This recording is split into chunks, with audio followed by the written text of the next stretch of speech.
ብስኩት ሻጯ ቀጮ ክፍል 5 እና የመጨረሻ ክፍል በያብሰው ሁን ዩቲዩብ።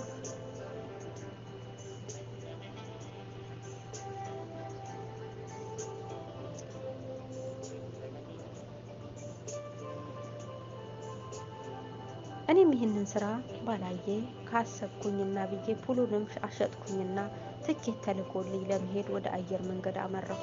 ትኬቱን አሳይቼ ወደ ውስጥ ገባሁ። ግርም የሚለኝ ነገር አይ የኛ ሀገር ነገር ነጮችም አበሻም ነበርንና ነጮቹ አይፈተሹም። እኛ ግን ከግር እስከ ጥፍራችን እስከ ፀጉራችን አልቀረም። ብቻ ምን ልበላችሁ እንደ ሰው ሳይሆን እንደ ቆሻሻ ነው የሚያዩ። የኢትዮጵያ አየር መንገድም ዜጎቹን ወይም ጉድ ሰው በሀገሩ እንዲህ መሆኑን ብዬ መቼም እንባዬ በየሀገሩ ጉዳይ ቶሎ ነውና የሚፈሰው አነባሁ።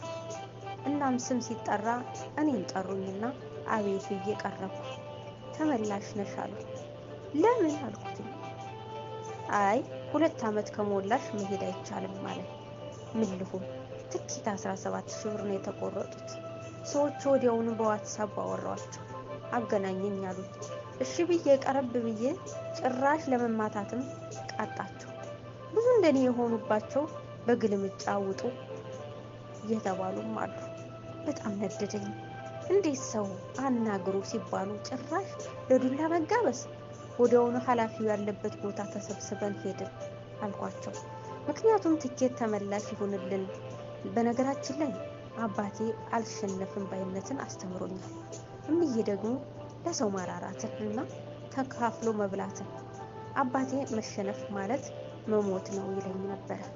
ትዝ አለኝና ወደ ኃላፊው ከፊት ሁኜ 17 ምን ሆን ሄድን። ፖሊሱም ምንድነው ብሎ ይገፈትረን ጀመረ። ጎሽ ጭራሽ በሀገሬ ወይኔ ሰባሽ ተራራው ሀገር ምን አድርጎኝ እናንተው ናችሁ የምታሰቃዩን እያልኩኝ ጮኸቴንም አቀለጥኩት። በኋላዬ 2 ቻይናውያን አሉ። እኔን ገፍትሮ እነሱን አስገቧቸው። ወዲያውኑ ምርር ብዬ አለቀስኩኝና አይ እናት ሀገሬ ሳልፈልግ ካንቺ መለየትም ይበልጥ ፈለኩኝ አልኩና ስቅስቅ ብዬ አለቀስኩ። ሁሉም ትኩረቱ ወደኔ ሆነ። ኃላፊው ሲታይ ምንድነው አለኝ። እያነበውም ቢሆንም የግዴታዬን ሰው በሀገሩ ቆሻሻ ነው እንዴ አልኩት። ማለት አለኝ በቁጣ መልኩ። ማለትማ እኛ ቆመን ነጮች ስታስገላግዱ እያለቀስን ለነጮች ስታጨበጭቡ ትንሽ አይሰማችሁም?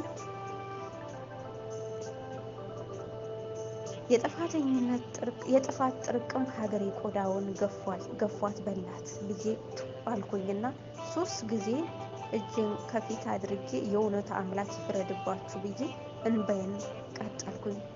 ለአንደኛው ፖሊስ ይችን እብድ ናትና ከዚች እብድ ምን ይወጣል ብለክ ነው አስወጣልኝ፣ ከዚህ ሀገርም አስወጣልኝ አለው።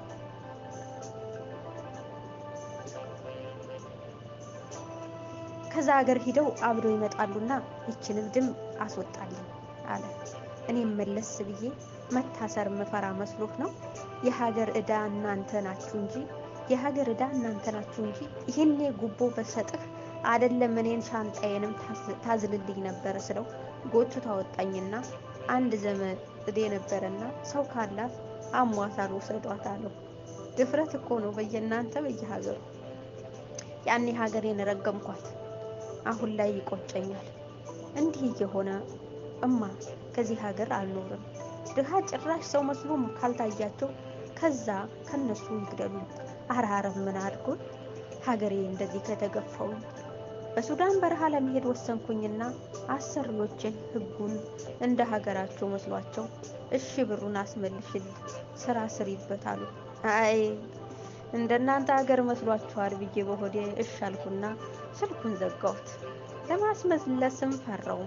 ወረፋ የለም ብለውም ይጠቅማቸው ብዬ ዝም አልኩኝና ደግሞ እኮ የሚሄደው መስሎኝ እቃዬን ሁሉ መሸጤ ነው ለሰው መስጠቴ ነው ይበልጥ የጨነቀኝ። ይሁን እስቲ ብዬ በደላላ በሱዳን ጀመርኩኝ። 15,000 ክፈይ አለኝና በነገራችን ላይ ሙስሊም ልጆች እንወደድ ያደርገኛል። ቅን ሰው ነው። ምንም ሳያጭበረብር በስርዓት የረዳኝ ልጅ ነው።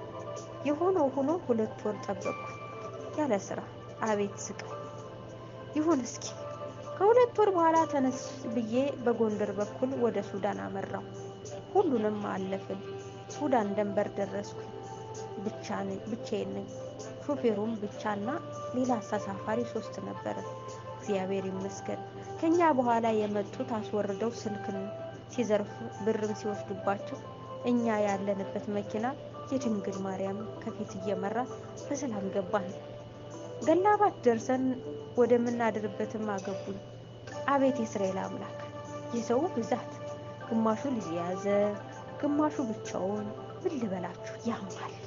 እህቶቻችን ወንድሞቻችን በህጋዊ በጉቦ ሲሆንባቸው በሱዳን መንከራተት መርጠው በአንድ ቤት 200 በላይ ናቸው። 2 ወርም 1 ወርም የተቀመጡ አለ። አሳካላት ብሎም የሚተኙትም የገመድ አልጋ ላይ ነው።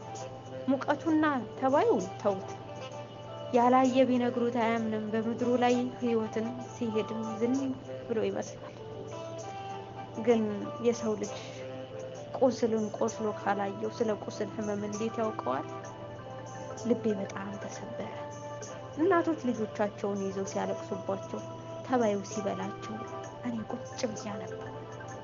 ቆም ብዬ አየኋቸውና እንባዬን በመንታው ወረደ። እናት ሀገሬ ለካ ለድሃ አትመችም፣ ወልደሽ መጣል ብዬ አለቀስኩ። መቼም ድሃ ልቡ ሩህሩህ አይደለ?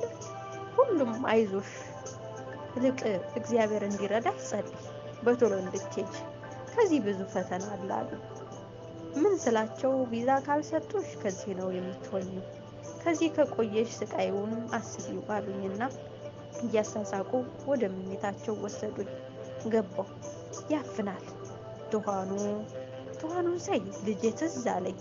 ለአንተ ስል ብዙ ሆናለሁ አልኩኝና ጠነከርኩ። የኡራኤልን ስዕል ይዤ ነበርና አውጥቼ ድፍት አልኩበት እና አግዘኝ፣ እኔ ሳልሆን ለልጄ ስትል አልኩት።